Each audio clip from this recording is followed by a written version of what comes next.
चलिए जानते हैं आज के देश और दुनिया की सिलेक्टेड काम की और महत्वपूर्ण 50 बड़ी खबरों को सिर्फ 10 मिनट में। पर अभी तक आपने इस वीडियो को लाइक नहीं किया तो लाइक कर दीजिए। देश भर में अब खून के बदले खून देना जरूरी नहीं, प्रोसेसिंग फीस के अलावा नहीं देना होगा कोई चार्ज। ब्लड बैंकों के लिए मोदी सरकार ने बनाए नए नियम, इससे मरीजों और उनके परिजनों को होगा फायदा। वहीं डॉक्टरों ने भी की सरकार के इस फैसले की तारीफ। राहुल गांधी की भारत जोड़ो न्याय यात्रा पर बीजेपी के राष्ट्रीय अध्यक्ष जेपी नड्डा ने कसा तंज। बोले कांग्रेस ने भारत तोड़ने में कोई कसर नहीं छोड़ी और अब भारत जोड़ने लगी है। कहा मोदी जी ने धारा 370 हटाई लेकिन कांग्रेस ने इसका विरोध किया। संपत्ति के मामले में मुकेश अंबानी से फिर आगे निकले गौतम अडानी। 97.6 अरब डॉलर के नेटवर्क के साथ बने एशिया के सबसे अमीर व्यक्ति। इतना ही नहीं, अडानी विश्व रैंकिंग में शीर्ष 12 में शामिल हो गए हैं। वहीं अंबानी 13वें स्थान के साथ सिर्फ एक पायदान नीचे हैं। पिछले 24 घंटे के दौरान अडानी की दौलत 7.6 अरब डॉलर बढ़ी। 2024 में भी सबसे तेज गति से विकास करेगी भारतीय अर्थव्यवस्था। संयुक्त राष्ट्र ने जताया 6.2% जीडीपी का अनुमान। अपने रिपोर्ट में कहा भारत की आर्थिक विकास दर लगातार 6% के ऊपर बनी हुई है और यह 2024-25 में भी जारी रहेगी। रेल हादसों को रोकने के लिए भारतीय रेलवे ने पहली बार कवा सिस्टम का किया ट्रायल। मथुरा पलवल के बीच 140 किलोमीटर प्रति घंटे की रफ्तार पर हुई सफल टेस्टिंग। किसी इमरजेंसी की स्थिति में अगर ड्राइवर ब्रेक नहीं मार पाता तो ये सिस्टम ऑटोमेटिकली ब्रेक लगाएगा। हिटलर की तरह काम कर रही केंद्र की मोदी सरकार। एनसीपी प्रमुख शरद पवार ने बोला हमला। कहा बीजेपी के पास गौमूत्र के अलावा कोई अन्य मुद्दा नहीं। पीएम मोदी केवल गारंटियां देते हैं लेकिन उनकी कोई भी गारंटी नहीं पूरी हुई। बंगाल में फिर मचा बवाल। राशन घोटाले मामले में टीएमसी नेता के घर छापामारी करने गई ईडी की टीम पर हुआ हमला। सैकड़ों की भीड़ ने अफसरों के सिर फोड़े, गाड़ियों के शीशे तोड़े और सीआरपीएफ को भी खदेड़ा। मामले पर बीजेपी हुई हमलावर। कहा ये सिर्फ ईडी के साथ नहीं बल्कि आने वाले समय में ऐसा बंगालियों के साथ भी होगा। यूपी एमपी सहित 8 राज्यों में फिर से बारिश के आसार। 15 राज्यों में छाया घना कोहरा। वहीं पंजाब, हरियाणा और दिल्ली समेत 6 राज्यों में कोल्ड डे का अलर्ट। इसके अलावा बढ़ती सर्दी को देखते हुए राजस्थान में स्कूलों की छुट्टी। राहुल गांधी को देखने के लिए लोग तो आएंगे लेकिन कांग्रेस को वोट नहीं देंगे। भारत न्याय यात्रा पर बोले एआईयूडीएफ चीफ बदरुद्दीन अजमल। कहा राहुल गांधी नेहरू परिवार के बेटे हैं। जब भी वे कहीं जाएंगे लोग इकट्ठा हो जाएंगे लेकिन उन्हें वोट नहीं देंगे। जम्मू कश्मीर में शांति के लिए हाल में केंद्रीय गृह मंत्री अमित शाह की अध्यक्षता में आयोजित समीक्षा बैठक में सुरक्षा प्लान 2024 को लेकर हुए कई महत्वपूर्ण फैसले। इनमें पूंछ और राजौरी जिले में सक्रिय 25 से 30 आतंकियों के खात्मे की तैयारी। वहीं शोपियां में एक आतंकवादी ढेर, दूसरे की तलाश में जुटे सुरक्षा बल। इस साल जून में होने वाली T20 वर्ल्ड कप नए फॉर्मेट में खेला जाएगा। एक ही ग्रुप में होंगे भारत और पाकिस्तान। दोनों टीमों के सभी मैच अमेरिका में होंगे। पहली बार वर्ल्ड कप में 20 टीमें लेंगी हिस्सा। बीजेपी के 3 दिग्गज राजस्थान में अमित शाह, डोभाल और पीएम मोदी डीजीआईजी के साथ कर रही कॉन्फ्रेंस। 3 दिन तक हाई अलर्ट पर जयपुर शहर। ट्रैफिक रूट में किया गया बदलाव। लोकसभा चुनाव से पहले सीट शेयरिंग पर शिवसेना सांसद संजय राउत का बड़ा बयान। बोले अगले 1-2 दिन में कांग्रेस की जो कमेटी बनी है उसके साथ हम लोग करेंगे बैठक। दिल्ली दवा घोटाला मामले में सीबीआई जांच के आदेश। गृह मंत्रालय ने एलजी की सिफारिश पर सीबीआई को एफआईआर दर्ज करने के दिया आदेश। दरअसल केजरीवाल सरकार द्वारा चलाए जा रहे मोहल्ला क्लिनिक में कथित तौर पर घटिया दवा देने के आरोप लगे हैं। दिल्ली के पूर्व डिप्टी सीएम मनीष सिसोदिया के जन्मदिन पर भावुक हुए अरविंद केजरीवाल। पोस्ट कर भाजपा पर किया तीखा हमला। बोले साजिश रचने वाले लाख कोशिश कर ले, तानाशाही के खिलाफ ना झुके हैं और ना झुकेंगे। गाय की पूजा मतलब 33 करोड़ देवी देवताओं की पूजा ग्वालियर में। बोले एमपी सीएम मोहन यादव। कहा गायों के संरक्षण के लिए प्रधानमंत्री कर रहे गौशालाओं का विस्तार। 80 लोकसभा सीटों वाले यूपी में सीट शेयरिंग को लेकर कांग्रेस और सपा के बीच हुई बातचीत। प्रदेश कांग्रेस ने सीट शेयरिंग के लिए 2009 के फॉर्मूले की बात करते हुए कहा कि 30 से कम सीटों पर नहीं होगी बातचीत। संयोजक का पद कहां से आया? नीतीश कुमार के खिलाफ हो रही साजिश। जेडीयू के दिग्गज नेता नीरज कुमार ने लगाए गंभीर आरोप। कहा बिहार के सीएम को नीचा दिखाने के लिए संयोजक बनाया जा रहा ताकि वे प्रधानमंत्री पद के उम्मीदवार नहीं बन सके। रामलला की नई पुरानी मूर्तियां पर छिड़ा विवाद। मंदिर के मुख्य पुजारी सत्येंद्र दास बोले 20 गज की दूरी से पुरानी मूर्तियों का दर्शन मुश्किल, इस पर राजनीति करना गलत। वहीं बाबरी मस्जिद के पक्षकार इकबाल अंसारी को भी मिला प्राण प्रतिष्ठा समारोह का न्योता। राम मंदिर की प्राण प्रतिष्ठा हिंदू और सनातनियों की सबसे बड़ी जीत। बागेश्वर धाम के पीठाधीश्वर धीरेन्द्र शास्त्री बोले यह पर्व दीपावली से भी खास। राजनीति धर्म से चलती है, धर्म राजनीति से नहीं। पान गुटखा से दूरी और वर्दी पहनना जरूरी। अयोध्या में टैक्सी और बस ड्राइवरों को परिवहन विभाग की ओर से दी जाएगी विशेष ट्रेनिंग। अमेरिका में फिर से हिंदू मंदिर पर हुआ हमला। खालिस्तानियों ने 14 दिन में दूसरी बार बनाया निशाना। इस दौरान उन्होंने भित्ति चित्रों को किया विरूपित और दीवारों पर लिखे भारत विरोधी नारे। मथुरा ईदगाह मस्जिद मामले में हिंदू पक्ष को बड़ा झटका। सुप्रीम कोर्ट ने याचिका को किया खारिज। यूपी में हलाल सर्टिफिकेट वाले प्रोडक्ट की बिक्री पर क्यों लगाई गई रोक? सुप्रीम कोर्ट ने योगी सरकार से मांगा जवाब। गांधीनगर में वाइब्रेंट गुजरात समिट के दौरान 20 रुपए का सिक्का जारी करेंगे पीएम मोदी। सिक्के पर लिखा होगा विकसित भारत के लिए अग्रसर गुजरात। आज हमला हुआ, कल हत्या भी हो सकती है। पश्चिम बंगाल में ईडी की टीम पर हुए हमले को लेकर सीएम ममता बनर्जी पर भड़के कांग्रेस नेता अधीर रंजन। बोले, ईडी अधिकारियों पर सत्तारूढ़ सरकार के गुंडों के हमले के बाद यह स्पष्ट है कि राज्य में कोई कानून व्यवस्था नहीं है। पश्चिम बंगाल में ईडी टीम पर हुए हमले के बाद एक साथ आई कांग्रेस भाजपा कटघरे में सीएम ममता बनर्जी। एनआईए जांच की मांग। केजरीवाल जैसा धूर्त आदमी मैंने आज तक नहीं देखा। बीजेपी सांसद ब्रजभूषण का दिल्ली सीएम पर तीखा हमला। कहा उसने जनता की आंखों में धूल नहीं मिर्ची डाली है और मिर्ची डालकर इतने दिन तक दिल्ली पर शासन किया। शुक्रवार को हरे निशान के साथ बंद हुआ शेयर बाजार। सेंसेक्स 178 अंकों की तेजी के साथ 72,026 पर हुआ बंद, तो वही निफ्टी 52 अंक बढ़कर 21,710 पर हुआ बंद। महाराष्ट्र में नवंबर 2005 के बाद सेवा में शामिल हुए कर्मचारियों को मिलेगा ओपीएस का लाभ। राज्य कैबिनेट की बैठक में हुआ फैसला। स्वाति मालीवाल को मिला राज्यसभा का टिकट। आपने दिल्ली से उतारे 3 उम्मीदवार। वहीं संजय सिंह और एनडी गुप्ता को पार्टी से दूसरे कार्यकाल के लिए राज्यसभा सांसद के रूप में जारी रखने का किया फैसला। संजय सिंह ने जेल से ही भरा नॉमिनेशन। 19 जनवरी को होगा चुनाव। लखनऊ में नो योर आर्मी फेस्टिवल का सीएम योगी ने किया उद्घाटन। हाथ में उठाया आधुनिक हथियार। दरअसल 3 दिनों तक चलने वाली इस प्रदर्शनी में सैन्य उपकरण और हथियारों की प्रदर्शनी लगाई गई है।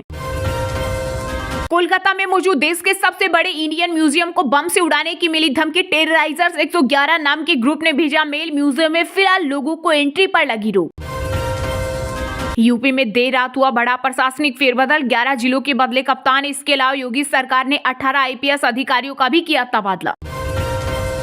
प्राण प्रतिष्ठा से पहले अयोध्या को मिली मल्टी लेवल पार्किंग की सौगात। 40,000 गाड़ियां हो सकेंगी पार्क। इस मल्टी लेवल पार्किंग के साथ ही बिल्डिंग के सामने 1500 से अधिक दोपहिया वाहनों के पार्किंग की सुविधा भी होगी उपलब्ध।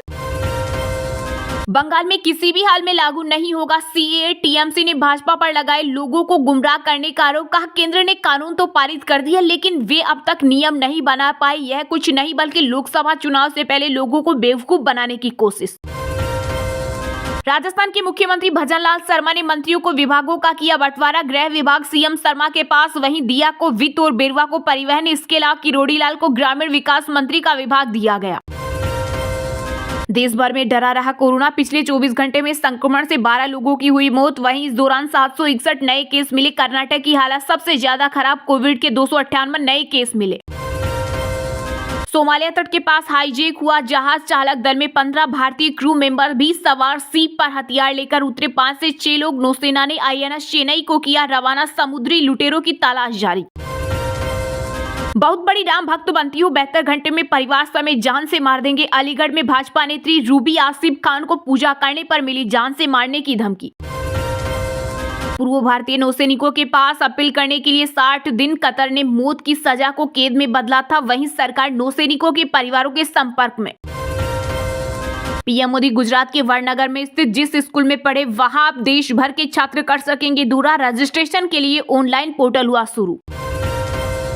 भारतीय कप्तान रोहित शर्मा ने केप टाउन की पिच पर उठाए सवाल। बोले, पिच रेटिंग पर दोहरा रवैया न अपनाई। आईसीसी रेफरी पिच को देखे, देश को नहीं। कांग्रेस नेता राहुल गांधी को सताई क्राउड फंडिंग की चिंता। पार्टी के बड़े नेताओं से बोले, पार्टी कार्यकर्ताओं की मां होती है, दान देने में कंजूसी न करें। बंगाल में ईडी की टीम पर हमले को लेकर राज्यपाल सीवी आनंद बोस पर हुए सख्त। गृह सचिव और डीजीपी को किया तलब। कहा, बनाना रिपब्लिक नहीं, इससे में सरकार को लोकतंत्र में बर्बरता और गुंडागर्दी रोकनी चाहिए। सीबीआई जांच का स्वागत है लेकिन स्वास्थ्य सचिव क्यों बचा रही है केंद्र सरकार? नकली दवाओं के मामले की सीबीआई जांच पर बोले आप नेता सौरभ भारद्वाज। सीबीआई अब राजस्थान में बिना राज्य सरकार से पूछे किसी भी मामले की कर सकेगी जांच। भजनलाल सरकार ने गहलोत राज में सीबीआई जांच पर लगी रोक हटाई। T20 वर्ल्ड कप 1 जून से भारत पाकिस्तान 9 जून को न्यूयॉर्क में भिड़ेंगे। अमेरिका कनाडा में ओपनिंग मैच, फाइनल 29 जून को। महेंद्र सिंह धोनी से 15 करोड़ की धोखाधड़ी, कंपनी ने धोनी के नाम पर एकेडमी खोली, फीस और प्रॉफिट नहीं दिया। चलिए अब जानते हैं जो आम आदमी के काम की और फायदेमंद खबरें हैं उनको विस्तार से। पर इससे पहले अभी तक आपने इस वीडियो को लाइक नहीं किया तो लाइक कर दीजिए।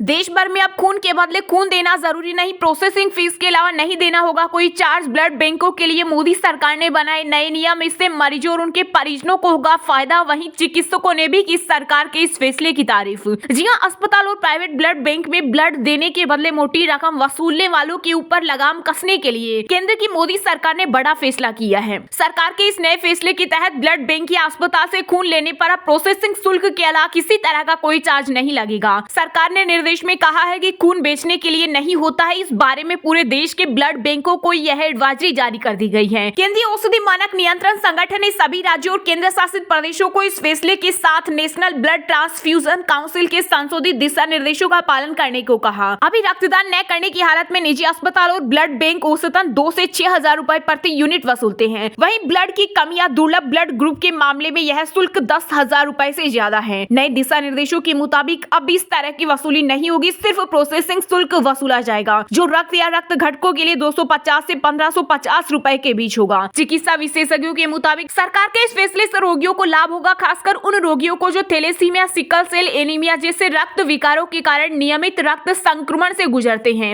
या जिनकी सर्जरी होने वाली। ऐसे मामलों में कई बार रिश्तेदारों या परिचितों के लिए रक्तदान करना संभव नहीं होता। वहीं चिकित्सा विशेषज्ञों ने सरकार के फैसले की सराहना करते हुए बताया कि इस फैसले से कुछ कॉर्पोरेट अस्पतालों द्वारा ली जाने वाली अधिक कीमत की प्रथा पर अंकुश लगाने में भी मदद मिलेगी।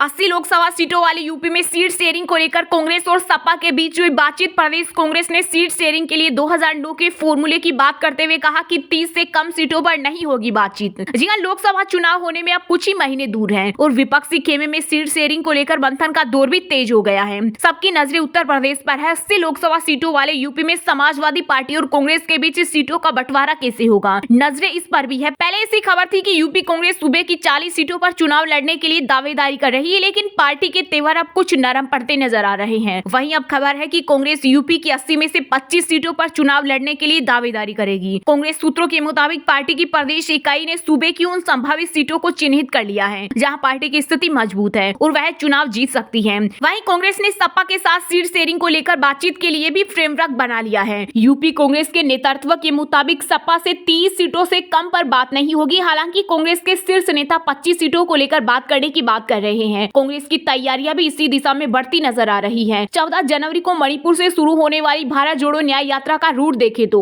उस पर भी यूपी कांग्रेस के सीट शेयरिंग फॉर्मूले की छाप नजर आ रही है। राहुल गांधी की यह यात्रा यूपी में 11 दिन रहेगी और सूबे के 20 जिलों से होकर गुजरेगी। इन जिलों के नजरिए कांग्रेस की नजर करीब 2 दर्जन लोकसभा सीटें साधने पर है। वहीं इस बीच महाराष्ट्र से राहत की खबर है, क्योंकि शुक्रवार को शिवसेना के यूबीटी नेता संजय राउत ने प्रेस कॉन्फ्रेंस कर कई मुद्दों पर अपनी बात रखी। लोकसभा चुनाव में सीट शेयरिंग के फैसले पर रावत ने कहा, अगले 1-2 दिन में कांग्रेस की जो कमेटी बनी है उसके साथ हम लोग बैठक करेंगे। वहीं पीएम फेस को लेकर भी रावत ने अपने विचार रखे। उन्होंने कहा, नीतीश कुमार को लेकर सभी की राय सकारात्मक है, क्योंकि वो अनुभवी नेता है। गठबंधन के साथियों को एक मंच पर लाने का काम भी नीतीश कुमार ने किया है। राजनीति धर्म से चलती है, धर्म राजनीति से नहीं। राम मंदिर पर बोले बागेश्वर धाम के पंडित धीरेन्द्र शास्त्री। कहा, राम मंदिर हिंदुओं की सबसे बड़ी जीत। जी हां, अयोध्या के श्री राम मंदिर में भगवान रामलला की प्राण प्रतिष्ठा की तिथि जैसे जैसे पास आ रही है, विपक्ष के कुछ नेताओं की बयानबाजी भी तेज होती चली जा रही है। हाल ही में छिड़े धर्म की राजनीति वाले विवाद के बीच बागेश्वर धाम के पंडित धीरेन्द्र शास्त्री का बयान भी सामने आया है। शास्त्री ने बयान जारी करते हुए कहा कि राजनीति धर्म से चलती है, धर्म राजनीति से नहीं, और भगवान राम राजनीति का विषय नहीं। राम की स्वयं की नीति है मर्यादा, एकता, संप्रभुता और विश्व में शांति है। जो राजनीति की बात कर रहे हैं वो मूर्खता है। वहीं अयोध्या में 22 जनवरी को राम मंदिर के प्राण प्रतिष्ठा समारोह पर बागेश्वर धाम के धीरेन्द्र शास्त्री ने कहा कि यह सभी हिंदू और सनातनियों के लिए सबसे बड़ी जीत है। यह उत्सव दिवाली से बहुत ज्यादा खास है। इस दिन का इंतजार सबको है। दुनिया भर के सभी राम भक्त और सभी भारतीयों को इस दिन का इंतजार है। वहीं धीरेन्द्र शास्त्री ने AIMIM चीफ असदुद्दीन ओवैसी के बयान पर कहा, यह सिर्फ उनके डर को दिखाता है। हम मस्जिद पर मंदिर नहीं बनाना चाहते बल्कि मंदिरों का पुनर्निर्माण करना चाहते हैं। बता दें कि हाल ही में ओवैसी ने अपने एक संबोधन में मुस्लिम समाज के लोगों को कहा था कि हमें हमारी मस्जिद को बचाना होगा। एक मस्जिद हमसे छीन गई है और ये लोग आगे हमारी और मस्जिदों को छीन सकते हैं।